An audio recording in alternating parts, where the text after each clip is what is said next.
Hello, hello, hello. Welcome everyone to CenCal Dreaming. This session is fantastic frameworks for fast feature-filled flows. My name is Evan Ponter. I'm very excited to be here today. I'm an independent Salesforce consultant from Baltimore, Maryland. You can find me on Twitter at RealEvanPonter or reach out to me via email, evan@pontersolutions.com. And today I'm very excited to be giving a presentation on flows.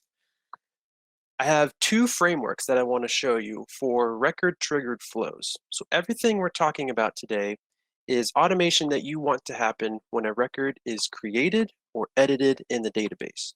You're not going to find any flow screens in any of these examples. This is all behind-the-scenes automation that is happening when records are adjusted. I have two frameworks that I want to get into. They're both record-triggered flows. The first one runs before save, and the second one runs after save. I'm going to talk a little bit about the difference between those two and when you would want to use one versus the other.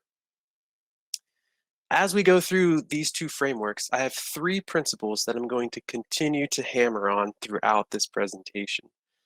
The first one is to avoid expensive processing.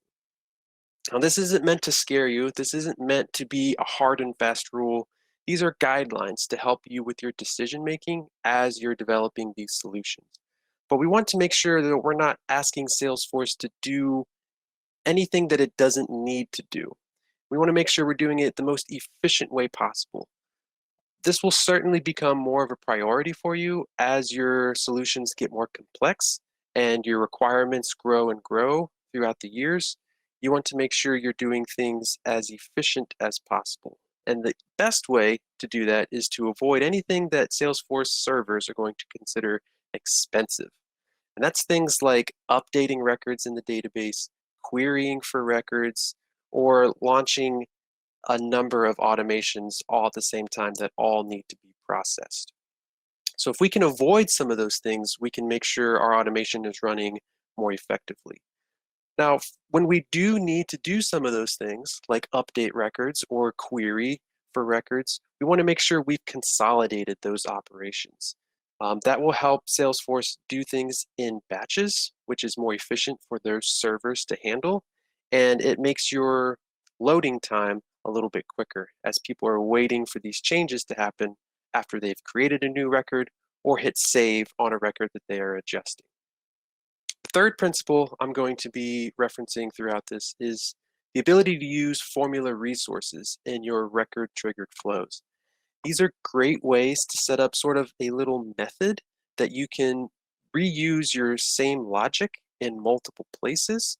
It also allows you to dynamically make decisions that otherwise would be a little more cumbersome to build out in separate flow elements. So these formula resources are a great tool to have in your toolkit as you're building these record-triggered flows. Now, why do I want to be here? Why am I giving this presentation? Flow is the future of declarative low-code automation on the Salesforce platform.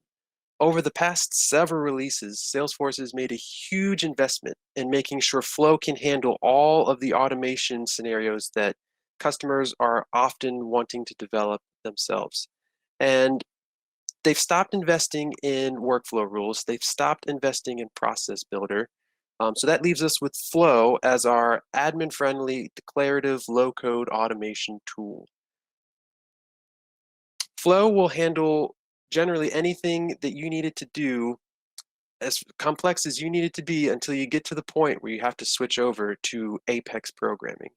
And I like to consider Flow a visual programming language. So a lot of the principles I'm talking about today are borrowed from programming concepts. We're just applying them to Flow so that we can take advantage of those same efficiencies and those same solution patterns that we want to utilize to make things efficient and work nicely with all of the other automation that's happening inside of Salesforce. The last reason why is organizing your automation logic is going to allow you and your team to be more efficient. You'll be able to spend less time hunting for where or how to implement a new requirement, spend less time debugging issues, Spend less time uncovering the impact of the changes that you're making, and just spend more time delivering positive impact to your Salesforce org. So I'm very big on organization, keeping things consolidated, knowing where to look when you need to make an adjustment to something. The first framework we're going to dive into is record-triggered flows that run before save. The first thing we want to cover is when should you be using a record-triggered flow that runs before save. It's anytime a record is created or edited and you want to set the value of a field on that same record. An example would be a pick list field has its value updated from new to in progress, and you want to capture a timestamp in another field on that same record. You want to use a record triggered flow that runs before save. You should only have one of these types of flows for a given object in your Salesforce org. And the reason for that is due to our first principle. We want to avoid expensive processing. Anytime Salesforce needs to launch a flow interview, there's a little bit of overhead, a little bit of time that it takes to initialize that flow, understand all of the processing that needs to happen, and then actually execute it. So if we can minimize the amount of flow interviews that are being initialized by having just a single before save flow for a given object, we can consolidate all of that overhead time into one operation and accomplish all of the automation we need to for that object within a single before save flow. Now, why is this better than using a workflow rule or process builder? Before save record triggered flows are being evaluated after somebody clicks the save button, but before that record is committed to the database. And that's really important. So you are able to adjust the values of the fields on that record before it's being committed to the database, as opposed to what workflow rules and process builder used to do. They would wait for a record to be fully committed to the database. A workflow rule would see, oh, this field has been changed. That status field went from new to in progress. Then it would launch a second update to that record to put that timestamp in that date time field. And what ends up happening there is you have two complete sequences of save processing that has to happen. The first one where that status was updated, then your workflow rules triggered, then it updates that date time field, and all of your automation logic has to be evaluated again. The same thing was happening in Process Builder. Those were running after the record's been committed to the database. So the big benefit for before save record triggered flows is the ability to eliminate one of those entire round trips of processing by letting you adjust records before they're committed to the database. Unfortunately, the limitation there is you can only adjust fields that are on that same record. Now, there's lots of scenarios where you're going to need to do something like that based on your requirements. So just keep it in mind that your record triggered flows running before save should be handling all of your same record updates. Now, the way you set one of those up, when you create a brand new flow, you're going to choose the record triggered flow option. Then in the start menu, you want to run the flow before the record is saved. Let's jump in and take a look at what one of these is going to look like. Here's a before save flow that I've set up on the contact object. Zoom in a little bit here.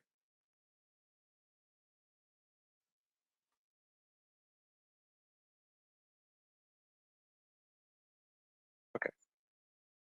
In the start element, I've set this up to run when a record is created or updated. Now, this option is really going to depend on your requirements. I would encourage you to use the most restrictive option that is possible. If your requirements are only for automation that needs to happen when a record is created, you can go ahead and choose that option. But because we want to keep a single before save flow for the contact object, as your requirements grow and you need to make updates when records are created or updated, you're probably going to end up using this third option here. When we're going to run the flow, it's going to be run before the record is saved. Again, that makes this a high performance flow, and it allows you to update any field on the record that triggered this flow. Now, the second step to setting up one of these before save flows is to use entry criteria. There are some brand new features in Summer 21 that actually make this really exciting because you can tailor the entry criteria so that this flow only launches when it absolutely needs to.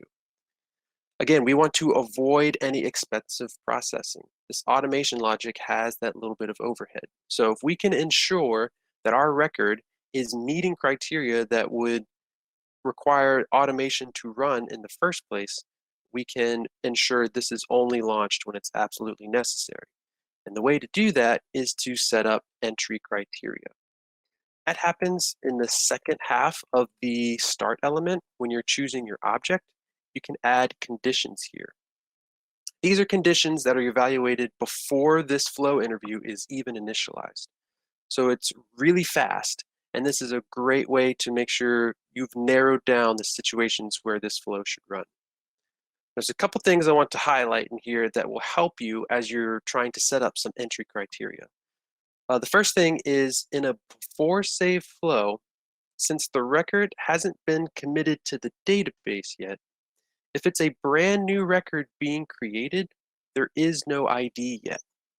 That ID is only set once the record is fully committed to the database.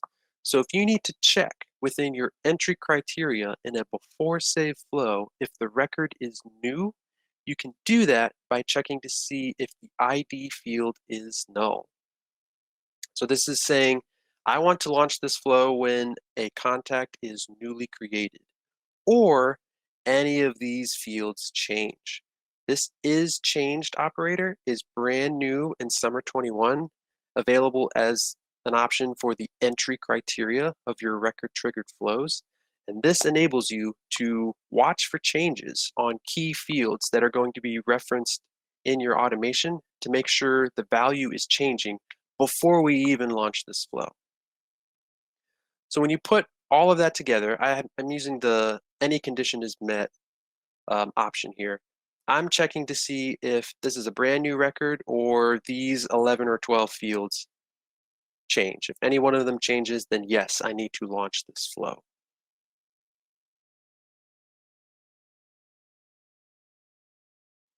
Now, once you've set up the proper entry criteria that's going to designate that this flow should run, the next thing you're going to do in your before save flow is assign values to the record.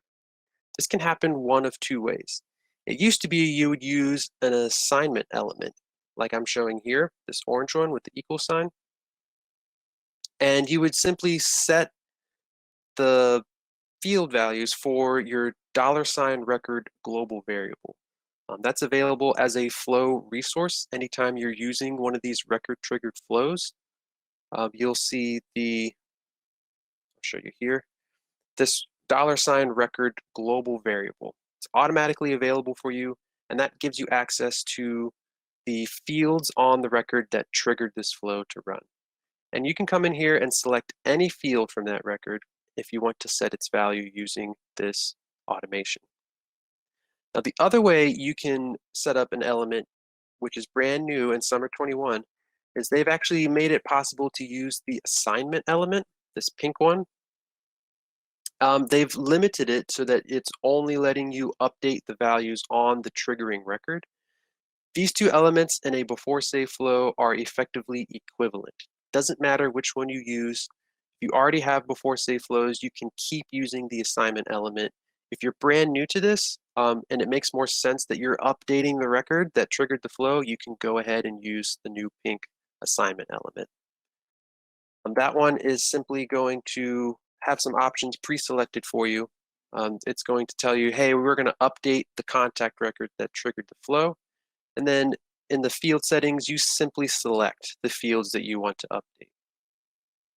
Now, what I've been doing, instead of hard coding a value for the field that I'm trying to update, I'm using formula resources here. And this allows me to make some decisions on, do I want to update this field and what value do I want to update it to? I don't need to have an entire canvas full of decisions here in my before save flow. I can make all of those decisions for each field when I'm setting its value using formula resources. And this framework really simplifies the flow interview evaluation process. I have a very simple entry criteria, and the only element on the canvas is this assignment element. All of the magic actually happens when these formula resources are being evaluated in order to set the value for the fields. So I'll show you what that looks like. As we're assigning values to the triggering record, your formula resource can use logic like this. It's a very simple if statement, and you can think of it as a workflow rule and the field update all wrapped together in one place. If our condition is true, which is equivalent to if our workflow rule criteria evaluates to true, we want to set a new value for the field we're trying to update. That's our field update. Otherwise, we want to leave that field alone completely. And the way we can tell Flow to leave our field alone is to assign the value that field already has. So you'll use this $record dot field API name, whatever the field API name of the field you're trying to update, to set that field's value to the value it already has. And by doing that, we have brought the decision making all the way down to the granularity of each field that we're updating in our flow. So let me show you how that plays out here. Again, I'm using this contact before save flow. I have a single assignment element here that assigns the value of one field, this email opt-out field. The requirement here was they wanted to automatically opt out any non-US contacts. So if we look in our manager tab, under here, I've set up a new formula for email opt-out.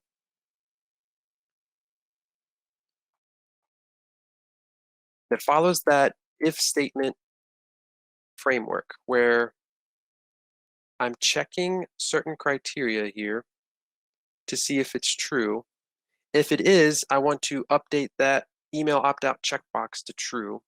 Otherwise, I want to leave the value that is already set in that email opt-out field. Now my criteria here is checking to see, is there a value in the mailing country code? And is that value non-US? If both of those things are true, and this is a brand new record, or the mailing country code has changed, then I want to opt out that contact. I do want to point out this is new function is now available in summer 21. You can check if your triggering record is new right within a formula resource. You can also use the is changed formula to make sure that the field you are hoping to update has actually been changed before you set a new value here. Now, this is a really simple example, but you can elaborate on this framework for more complex requirements. If I flip over to another before save flow, I have a number of fields that need to be updated on this opportunity record. Here's all the fields being updated. Each one of them is using a formula resource to set a new value so that they can make their own decisions about, does this field value need to be updated? And if I go look at one that's fairly complex, I have the source category value. It's the same framework. All I'm doing is adding additional if-then statements to check if I need to update that field. The other thing I'm going to point out here is you can access values from parent records, grandparent records, and keep following those lookup and master detail relationships up to 10 levels from your triggering record without having to perform a query at all. That really saves on the processing time since you're eliminating a query in your automation, and you can just directly access those values from related records. So if we take a look at this, I'm actually traversing an entire account hierarchy to make sure I'm getting the value from the parent most account. So I'm checking to see if the contact is related to an account that has a parent that has a parent. If it does, then I'm going to make decisions based on that account. Otherwise, I'm going to keep going. If that contact is part of a 3-level hierarchy, I want to pull values from the account 3 levels up. If that contact's part of a 4-level hierarchy, I'm going to check the values on the account that's 4 levels up, and so on and so forth. Again, you can access up to 10 levels of relationships from the formula resource editor, starting with your triggering record and just following those lookup or master detail relationships. And this makes it really a powerful way to access all the values you need without executing a resource intensive query that has limitations and might run into governor limits. Just access that field value directly. If we keep following down here, our ultimate else statement is to leave this field alone. So even though I have a very complex criteria here for setting a new value when I need to automate the update of this field, if none of that criteria is met, I'm simply setting it to the value that it already has. This effectively lets you bypass your automation logic right within your formula resource here.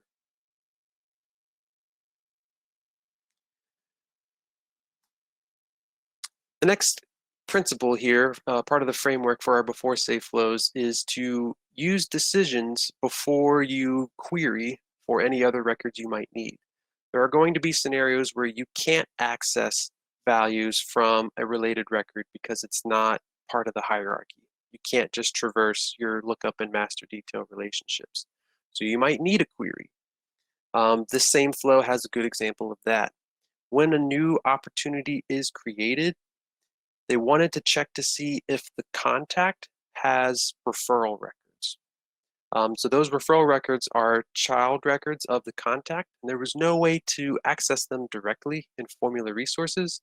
So we can go ahead and add a get records element to the canvas to execute that query, but we want to protect that query with a decision element. And this decision just makes sure that the opportunity is new and that there is a contact specified. That way we're only running that query when new records are created, and we're not going to try to search for referrals when there is no contact. So if both of those criteria are true in this decision, we're going to go ahead and execute that query. This searches for referral records related to the contact that haven't expired yet. And then we simply use an assignment here at the end to count. How many referral records did we find? And I'm assigning that to a static variable called number of active referrals, which is going to be referenced in our formula resources as we're setting the values of different fields. If I look at my num active referrals, I can see it's being used in the source category value formula.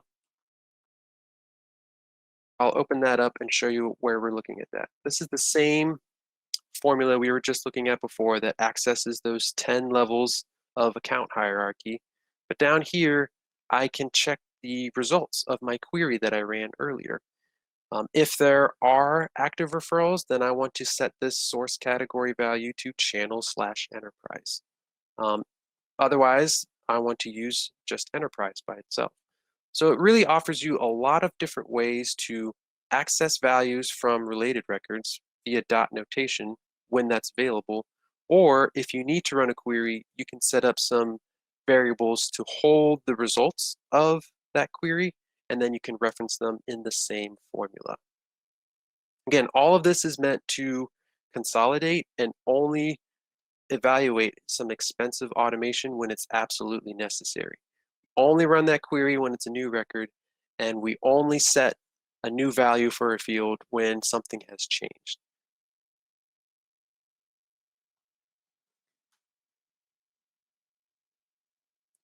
So I do want to highlight that this is a very simple flow as far as the canvas looks. There's only 4 elements here, but there's actually a ton of automation, a ton of features being packed into this assignment element because each one of these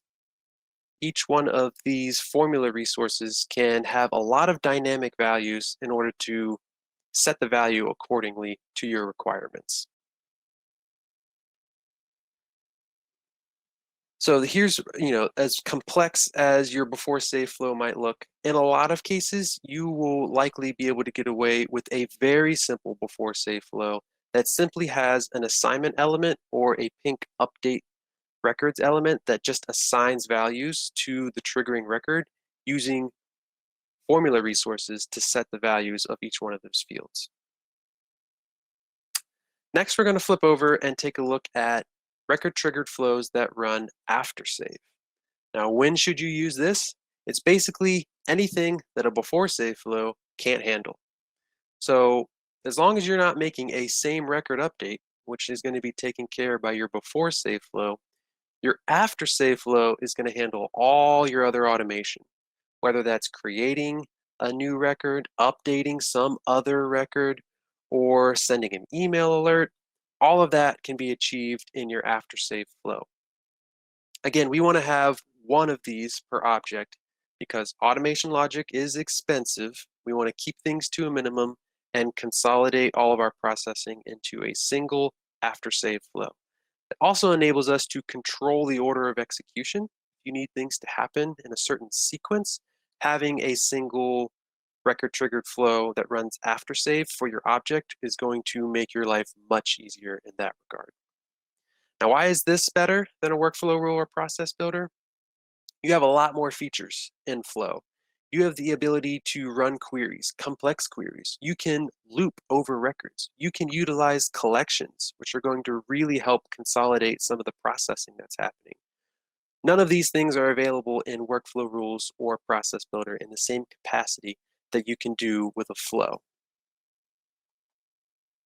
So how do we set one of these up? When we create a brand new record triggered flow, we can go into the start element and tell it to run after the record is saved. So if I look at a contact after save record triggered flow, here's my setup. This runs anytime a record's created or updated. Again, if your requirements allow you to be more restrictive, then you can choose either the created or updated option. But if you need logic to happen in both scenarios, you can always use this third one. And again, when we're running this flow, it's going to be after the record is saved. So the triggering record has been committed to the database. We don't want to update any fields on that same record in an after save flow. Remember, we're going to use our before save flow to handle those scenarios. This after save flow is going to do everything else that we need to happen. In this example, I might need to create an opportunity record in some situations, or I might need to adjust these net promoter score records that are related to the contact. The first thing we're going to do in our record triggered flow that runs after save is, again, we want to use entry criteria here. We want to make sure this flow only launches when it's absolutely necessary. There's a ton, I've mentioned this already, there's a ton of overhead when you are setting up these flow interviews, especially if you're updating records in batches. Every single one of those records in your 200 record batch is going to get its own flow interview and has to evaluate what changes need to be made and then actually process those changes. So if we can narrow down our entry criteria, we can make our automation much more efficient by only running when it has to run. Now, a key tip here is if you need to check to see if a record is new in a record triggered flow that runs after save, I uncovered that you can check to see if the created date is changed. That allows you to say, hey, this is a brand new record. It's been committed to the database. That created date value, which is automatically set by the system, went from a blank value to whatever the current date time is. And because that is considered a change, when this is changed operator evaluates it, you can be sure that is a brand new record. Otherwise, I have a bunch of fields that I want to check to see if they've changed. This looks very similar to the before save flow. Using the new is changed operator in our record triggered flows, I can make sure some of these key fields are actually being changed before I even decide to launch this flow. Now, once I have that set up, the rest of the flow canvas looks a lot like what Process Builder was doing where every row would show you a decision diamond followed by the actions that should be executed. And after the end of each row, you're going to route to the next decision. That way, all of these decisions will be evaluated, and if they are true, then the actions that they correspond to will be carried out. So we want to make sure we use these decisions so that we can avoid some expensive processing. Things like adjusting records in the database. If you're going to be running an update or creating records, if you're searching for records using queries, all of those things take a little bit of time and resource for Salesforce servers to think about. So we want to make sure we're only doing it when we need to. And the last couple things to think about as we're building our after-save flows is to consolidate our expensive processing. We want to perform as few operations as possible. So if you're going to be creating or updating or deleting multiple records, you have the ability to use collections in these after-save flows. So after we've made our decision that we're going to create a record, here we have the values being set on a brand new opportunity. If we look at another example over here, the requirement here was they wanted to send Net Promoter Score surveys to 1, 2, or 3 people that are related to the opportunity. So there are 3 contact lookup fields. And instead of updating each contact individually, which would be 3 separate updates to the contact object with 3 different records, what I've done is I've decided, do I need to send that survey to the primary contact? If so, then I update the values I assign values to that contact record. Then I add it to a collection so that I make my database update later in a consolidated manner. Then I go to my next decision. Do I need to send the survey to the secondary contact? I assign values to that record. I add it to a collection. Then I decide, do I need to send a survey to the third person? I assign values, add it to the collection. I haven't adjusted anything in the database yet. These assignment elements in an after-save flow are simply storing values on variables in memory, which is very easy for Salesforce servers to do and doesn't cost you any extra processing time as far as manipulating the database. Our database operations are always these pink elements. So before I decide if I'm going to update these contact records, I've added them all to a collection. And then this final decision here says, am I ready to update these contacts? So if there are contacts in that collection, which is called contacts to update, I've made sure it's not null. Then I route to this update records where I'm actually committing those changes to the database. So there could be 1 contact here, 2 or 3, and Salesforce can update them all in a single batch, which is going to be much more efficient.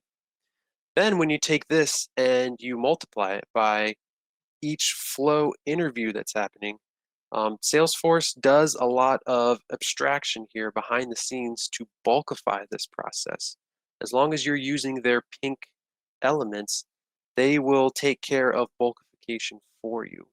So the more you can consolidate your operations as far as updating and creating records into a single operation per object, the more efficient your flow automation is going to be.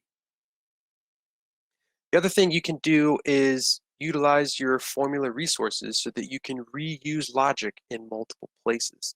This is a really cool feature once after-save flows became possible. You don't have to keep specifying the same criteria in multiple places and maintain it separately. You have the ability to set up a very simple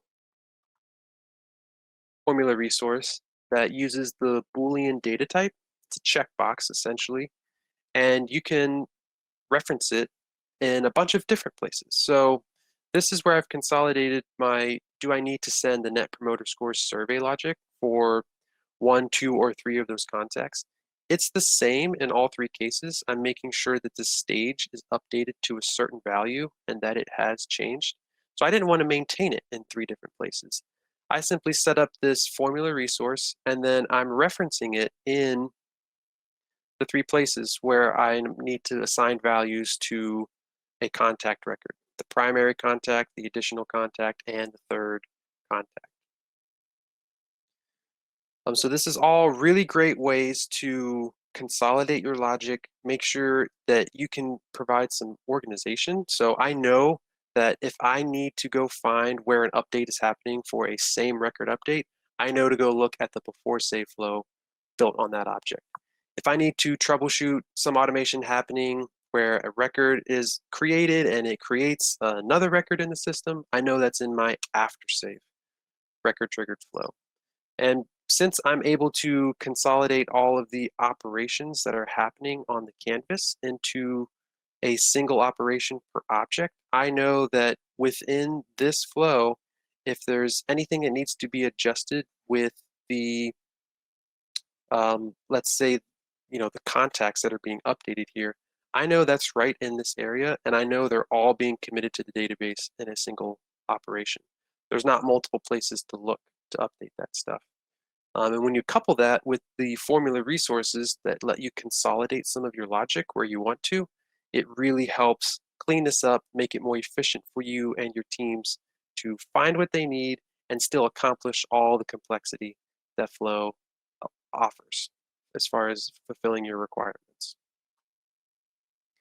Now, Salesforce has made a ton of investments in Flow, but they still have more to come. I'm very excited that they have subflows scheduled to be available in triggered flow automation in winter 22. I think that will open up even more possibilities for consolidating logic and hopefully even allowing us to launch actions in before save flows, which would be really exciting. I'm still personally waiting on an in operator in Get records so I can do some more complex querying and accessing parent record values in Get records. Again, just to make it more efficient to run those queries that are offered by Salesforce and have them be automatically bulkified across multiple interviews. But keep an eye on this Salesforce Flow roadmap. There's a ton of exciting new features coming to Flow in the next couple of releases. Finally, I have some resources here. There's an architect guide to record triggered automation that goes into great detail about a lot of stuff I've talked about here today, especially when to use before save flows and when to use after save flows. I highly recommend giving that a read, this first one here. Adam White just posted the ultimate guide to flow best practices, which again covers a lot of the topics I'm talking about here, but you can follow up on that. And he has a couple other really good ideas to offer there too. And these last two links are links to installable packages that might help you with some more complex requirements.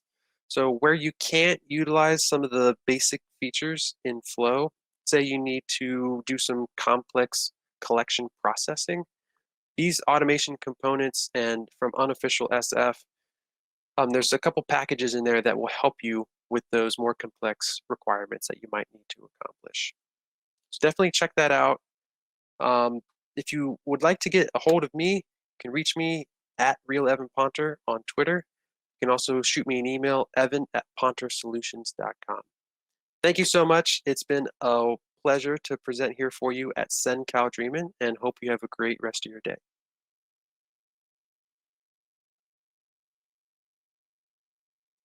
Okay, it looks like we have a question. Jake asks, what would you recommend when it comes to having a flow that needs branches of logic for record types and new versus existing records? Use a combination of is change start criteria and decision elements after. So if you needed to access record types, what I would recommend there is your entry criteria is just going to be checking to see if certain fields are changed. You could put the record types in there, but you'd have to hard code the IDs, so that wouldn't be ideal. Once you do launch the flow, you can run a single get records query to get the record types you need, and you can map them to individual variables so that you can just use the developer name. and then make your decisions based on that. I do have an example of that, but I don't have it pulled up right now. But shoot me an email or tweet at me on Twitter, and I can follow up with you with where I've done that, where I've made decisions based on the record type.